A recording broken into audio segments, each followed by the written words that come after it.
Exercice, une seule erreur dans un message codé avec Hamming. Alors, je prends les 15 positions, 11 plus 4, hein, je prends toujours le même exemple pour faciliter l'affaire. Et lorsque j'envoie ça dans le canal, ça sort de l'autre côté, mais ça sort erroné avec une seule erreur. Moi, je ne suis pas au courant de ça. C'est la chose que j'ai reçue. Alors, ce que je fais, tout simplement, j'applique un seuil. Et lorsque j'applique un seuil, j'obtiendrai ces valeurs-là. Est-ce qu'elles sont bonnes? Je ne sais pas. Je dois les vérifier. Ben, apparemment, ce n'est pas le cas, parce que si je vois ici, le 0 devient 1. Mais moi, je ne suis pas au courant de ça, à destination. Alors, ce que je fais, j'applique Hamming à l'aveugle. Et donc, j'applique la même technique pour la position 1. Je commence par 1, je sélectionne 1 et je saute 1.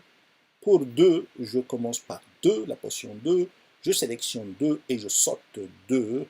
Pour 4, je saute 4. Pour 8, je saute 8 s'il est possible. Et maintenant, je vais vérifier. Alors, pour 1, pour 2, pour 3, pour 4, pour tous ces 4 schémas, il faut que la somme soit paire. Commençons par 1. Ah, c'est pas bon. On peut le vérifier ensemble si vous voulez. Alors, on a 1, plus 0, ça reste 1, plus 0, ça reste 1, plus 1, ça devient 2, plus 0, ça reste 2, plus 0, ça reste 2, plus 1, ça devient 3, plus 0, c'est 3, 3 est impair. La somme n'est pas bonne, donc je mets 1, qui est la position ici, de côté. Je le mets à gauche. Après, je vois pour 2 si la situation est bonne. Elle n'est pas bonne non plus. Pour 4, non plus.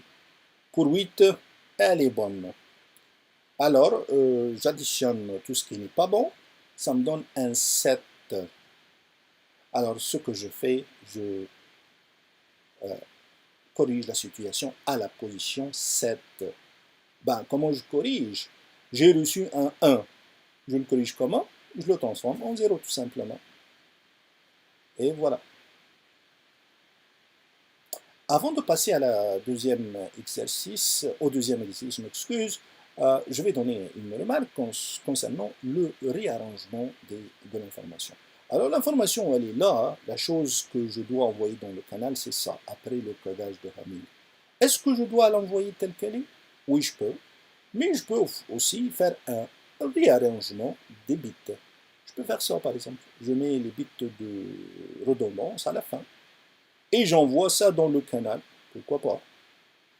Ben, dans ce cas-là, à destination, je dois faire l'opposé, tout simplement.